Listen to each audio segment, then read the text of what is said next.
listening friends. We are glad you've joined us again. नमस्कार श्रोता मित्रों, हम बहुत आनंदित हैं कि आप एक बार फिर से हमारे साथ सम्मिलित हुए हैं। We are continuing in a series of messages on the fruit of the Spirit. हम आत्मा के फल पर आधारित संदेश श्रृंखला को जारी रख रहे हैं। And I want to begin today by telling you that if you go to the bookstore looking for a book on patience, you will have a hard time finding one. और आज मैं आपको ये बताते हुए प्रारंभ करना चाहता हूं कि यदि आप धीरज के विषय पर किसी पुस्तक की तलाश में किसी किताब घर में जाएं, तो इस विषय पर कोई पुस्तक ढूंढने में आपको खासा परिश्रम करना पड़ेगा। I tried to find some help somewhere on this subject, but I could not find the book on patience. मैंने इस विषय पर कहीं से मदद लेने का प्रयत्न किया, परंतु मैं धीरज पर कोई पुस्तक नहीं ढूंढ सका। I have a very good idea why. मेरे पास एक बहुत अच्छा विचार है क्यों। Here's my conclusion. ये है मेरा निष्कर्ष। Very few authors feel qualified to discuss a subject, including myself. मेरे सहित बहुत ही कम लेखक इस विषय पर बात करने के लिए खुद को योग्य मानते हैं। And very few people can develop, let alone maintain, patience. और बहुत ही कम लोग धीरज को विकसित कर सकते हैं, इसे बनाए रखना तो छोड़िए। Because of all the technological advances and the fast pace in which we live today, patience is irrelevant. सभी प्रकार की अत्याधुनिक प्रगतियों और तेज रफ्तार जिंदगी जो आज हम जीते हैं, इसके कारण धीरज एक असंगत बात बन गई है।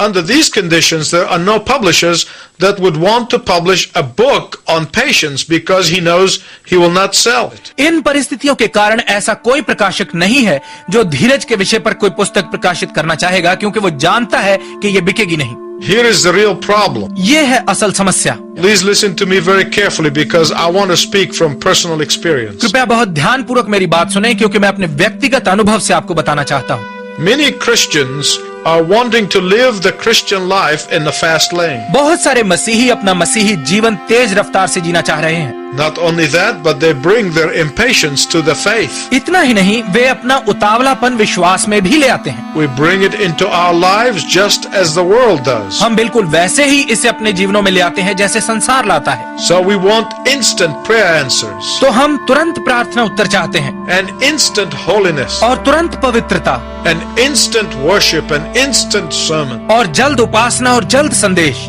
Now, let me tell you at the outset, I am not an expert on the subject of patience. अब मैं शुरू में ही आपको बताना चाहता हूँ कि मैं धीरज के विषय का विशेषज्ञ नहीं। I have some experience with it, but I'm not an expert. इसमें मेरा कुछ अनुभव जरूर है, परंतु मैं इस विषय का माहिर नहीं हूँ। I often try to remind myself that it took Noah 6 months to find a parking space for his ark. मैं अक्सर खुद को यह स्मरण दिलाने का प्रयत्न करता रहता हूँ कि नूह को अपना जहाज खड़ा करने का स्थान ढूंढने में 6 महीने लग गए। In fact, let me tell you about a minister who used to live in Southern California in the United States a number of years ago. बल्कि मैं आपको एक सेवक के विषय में बताता हूँ जो काफी साल पहले अमेरिका के शहर कैलिफोर्निया के दक्षिण में रहता था। He was speaking at all-day conference.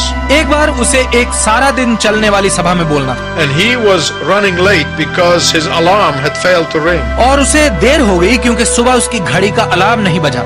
In his haste to make for lost time, he cut himself shaving.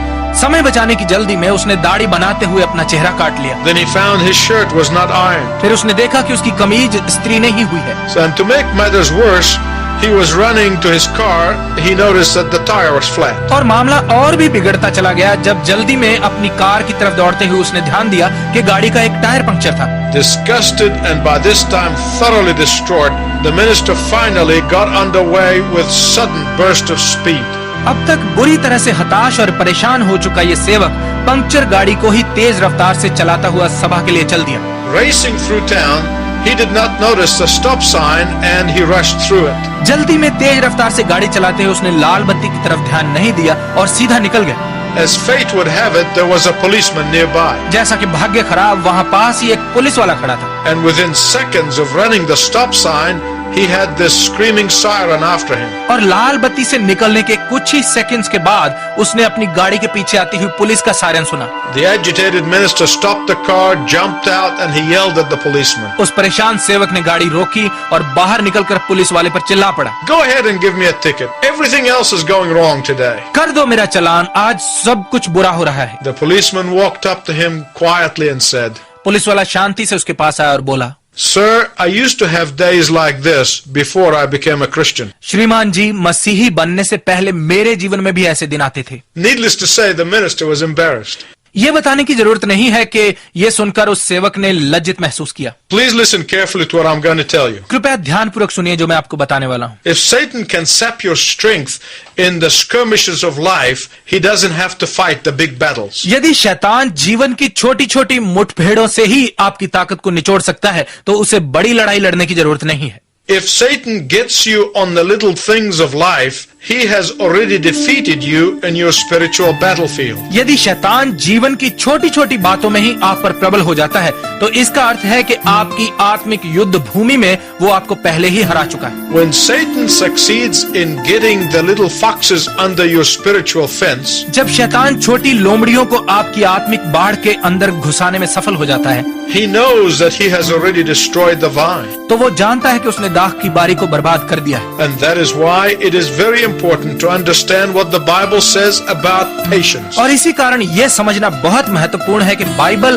धीरज के विषय में क्या कहती है। Now we use the word like everything else out of context for different reasons to suit ourselves. अब बाकी सब बातों की तरह ही हम इस शब्द धीरज को भी अलग अलग कारणों से अपने लिए उचित बनाते हुए इसके असली अर्थ से अलग तरीके से इस्तेमाल करते हैं। But we must understand what the scripture said.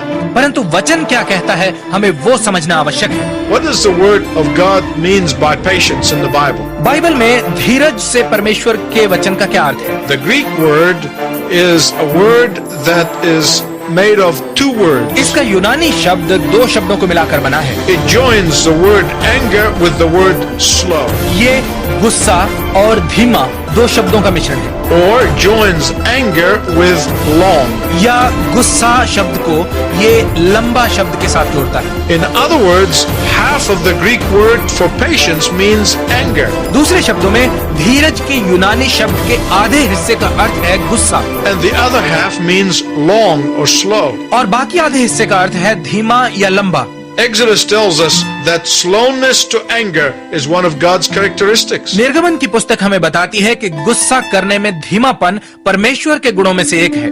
Exodus 34:6 tells us निर्गमन की पुस्तक 34 अध्याय का 6 पद हमें बताता है that God is slow to anger, abiding in love and faithfulness. कि परमेश्वर गुस्से में धीमा, प्रेम और विश्वास योग्यता में बना रहने वाला परमेश्वर है। The Bible speaks about the anger of God. Bible परमेश्वर के गुस्से के विषय में बात करती है। I need to explain this very carefully. मुझे बहुत ध्यान पूर्वक इसकी व्याख्या करने की आवश्यकता है। I want you to listen and I don't want you to misunderstand me. मैं चाहता हूँ कि आप ध्यान पूर्वक सुने और मुझे गलत ना समझें। There are some people who don't believe that God can be angry. कई ऐसे लोग हैं जो ये विश्वास नहीं करते कि परमेश्वर को भी गुस्सा आ सकता है And they want to eliminate this word from biblical vocabulary. और वो बाइबल शब्दावली में से इस शब्द को निकाल देना चाहते हैं। They don't want to speak about the anger of God or the wrath of God or the justice of God. वो परमेश्वर के गुस्से, परमेश्वर के क्रोध या परमेश्वर के न्याय के विषय में बात नहीं करना चाहते। They do so out of ignorance of what it really means. वो इसके असल अर्थ के बारे में अज्ञानता के कारण ऐसा करते हैं। Because people think about anger as they have experienced it in life. क्योंकि लोग गुस्से को वैसे ही देखते हैं जैसा उन्होंने अपने जीवन में इसे अनुभव किया होता है। Whether at home from their parents or at school from their teachers. चाहे घर में अपने माँ बाप के गुस्से का अनुभव या स्कूल में अध्यापकों का। This is how they think that God gets angry. वो सोचते हैं कि ऐसे ही परमेश्वर का गुस्सा है। Their experience of anger is one of vindictiveness and flying off the handle. गुस्से का उनका अनुभव है प्रतिहिंसिकता और अचानक आपे से बाहर हो जाना। And they think, surely this is not how God reacts. और वो सोचते हैं निश्चय ही परमेश्वर ऐसे प्रतिक्रिया नहीं करता। They are right and they are wrong. वो सही है और वो गलत भी है। That's not the anger of God. ये परमेश्वर का गुस्सा नहीं है। But you must understand that God's anger and the slowness of his anger is inexorably linked to his love. परंतु आपको यह समझना आवश्यक है कि परमेश्वर का गुस्सा और उसके गुस्से का धीमापन दृढ़ता से उसके प्रेम के साथ जुड़े हुए हैं। There are two sides of the same coin. ये एक ही सिक्के के दो पहलू हैं। Let me explain. मैं समझाता हूं। Because God loves humanity that he had created, क्योंकि परमेश्वर ने जिस मानव जाति को रचा है वो उससे प्रेम करता है। His anger is directed toward anyone or anything that mars his masterpiece. उसका गुस्सा हर उस किसी भी व्यक्ति या किसी भी वस्तु पर भड़कता है जो उसकी श्रेष्ठ रचनाओं को बिगाड़ता है। It is God's love that caused him to pour his wrath upon his son on the cross. ये परमेश्वर का प्रेम ही है जिसके कारण उसने क्रूस पर अपने पुत्र पर अपना क्रोध उंडेल दिया। It is because of his love that he is angered at sin. अपने प्रेम के कारण ही वो पाप पर क्रोधित होता है। It is because of his love that he is angry over Satan. हमारे लिए अपने प्रेम के कारण ही वो शैतान पर क्रोधित होता है। It is because of his love that his anger will be manifested one day. ये उसका प्रेम ही है कि एक दिन उसका क्रोध प्रकट होगा। To emphasize the love of God and deny his anger and wrath and justice, परमेश्वर के प्रेम पर जोर देने और उसके गुस्से, क्रोध और न्याय का इनकार करने से you will have an image of a God who is weak and lazy and could not be bothered with sin. आपके मन में ऐसे परमेश्वर की आकृति बन जाएगी जो कमजोर और सुस्त और जो पाप से विचलित नहीं होता। But that's not our God. परंतु हमारा परमेश्वर ऐसा नहीं है। On the other hand, to emphasize God's anger and judgment without understanding of his incredible love, दूसरी तरफ परमेश्वर के अद्भुत प्रेम को समझे बिना उसके क्रोध और न्याय पर जोर देने से you will have an image of a God who is vindictive and vengeful. आपके मन में एक ऐसे परमेश्वर की आकृति होगी जो प्रतिहिंसक और प्रतिशोधी है। And that's not our God. और हमारा परमेश्वर ऐसा नहीं है। We all love to create a God that fits our fancy. हम सब ऐसा परमेश्वर बनाना चाहते हैं जो हमारी कल्पना में समाता हो, Instead of the true God of the scripture. बजाय वचन के सच्चे परमेश्वर के।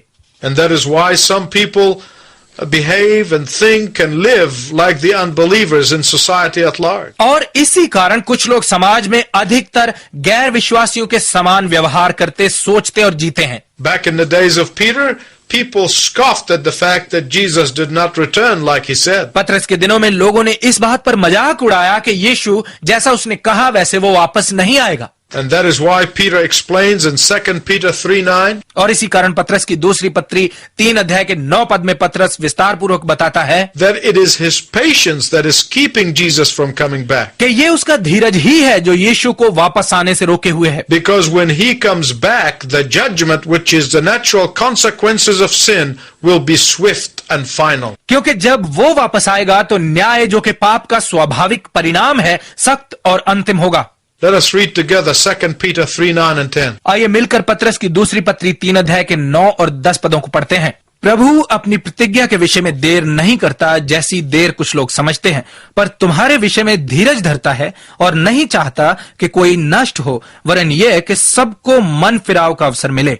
परंतु प्रभु का दिन चोर के समान आ जाएगा। उस दिन आकाश बड़ी हड़बड़ाहट के शब्द से जाता रहेगा और तत्व बहुत ही तप्त होकर पिघल जाएंगे और पृथ्वी और उस पर के काम जल जाएंगे। Let me tell you something else about the judgment of God that I don't want you to forget. आइए मैं आपको परमेश्वर के न्याय के बारे में कुछ और बताता हूं और मैं चाहता हूं कि आप इसे भूले नहीं। God's judgment will not be vindictive or capricious. परमेश्वर का न्याय प्रतिहिंसक और पल पल बदलने वाला न्याय नहीं होगा। He will merely take away his restraining hand and all the natural consequences of sin and disobedience will pour out. वो बस अपना नियंत्रण करने वाला हाथ हटा लेगा और पाप और अनाज्ञाकारिता के सभी स्वाभाविक परिणाम उन्हें ले जाएंगे। The judgment of God is not God sitting there and saying, I'm going to severely punish you. परमेश्वर का न्याय ऐसा नहीं है कि परमेश्वर वहां बैठा कह रहा है मैं तुम्हें कड़ा दंड देने वाला हूं। The judgment of God is the natural consequences of sin. परमेश्वर का न्याय पाप का स्वाभाविक परिणाम है। The Bible talks about the Holy Spirit as a restrainer. Bible पवित्र आत्मा को रोक कर रखने वाला कहती है। The judgment of God is based on the natural consequences of sin. परमेश्वर का न्याय पाप के स्वाभाविक परिणामों पर आधारित है। The natural consequences of disobeying God. परमेश्वर की अनाज्ञाकारिता के स्वाभाविक परिणाम। The natural consequences of ignoring God and refusing to listen to His voice. परमेश्वर को अनदेखा करने और उसकी आवाज को मानने से इनकार करने के स्वाभाविक परिणाम। Yes, there are earthquakes and shootings and floods and hurricanes where thousands of people die. हाँ, भूचाल, युद्ध, बाढ़ और समुद्री तूफान आते हैं जिनमें हजारों लोग मरते हैं, But still the restraining hand of God still there. परंतु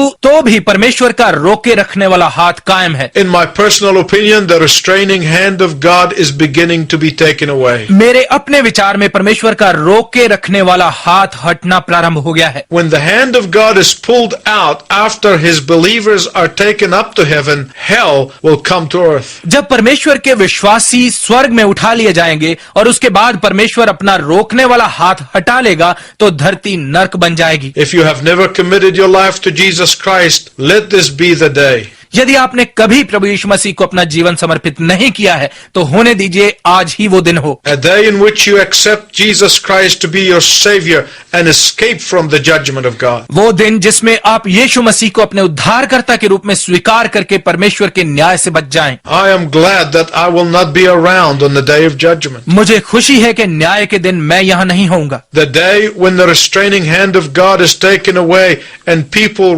reap the consequences and pay the natural wages of sin. वो दिन जिसमें परमेश्वर का रोके रखने वाला हाथ हटा लिया जाएगा और लोग पाप के परिणामों को काटेंगे और इसकी स्वाभाविक कीमत अदा करेंगे। Now let me get back to patience. अब धीरज पर वापस चलते हैं। Patience is dependent on how you deal with anger. धीरज इस बात पर आधारित है कि आप गुस्से के मसले को कैसे निपटते हैं। There are some people who repress their anger because they think that all anger is always wrong. ऐसे लोग हैं जो अपने गुस्से को दबा कर रखते हैं क्योंकि उनका मानना है कि सभी प्रकार का गुस्सा हमेशा गलत है। I have to laugh when somebody says, I am not angry about this. मुझे हंसी आती है जब कोई कहता है मुझे इस बात पर गुस्सा नहीं है। I often reply to them, if you are not angry, why did you have to bring it up? मैं अक्सर ये जवाब देता हूं कि यदि आप गुस्से में नहीं है तो आपने इस मसले को छेड़ा ही क्यों। A better solution would be something like this. इसका एक अच्छा समाधान कुछ इस प्रकार से होगा। You say, I'm angry right now and let me tell you why. आप कहें मैं इस वक्त गुस्से में हूं और मैं आपको बताता हूं कि क्यों। Or in a few hours or few days, I'll tell you why. या कुछ घंटों बाद या कुछ दिनों बाद मैं आपको बताऊंगा कि क्यों।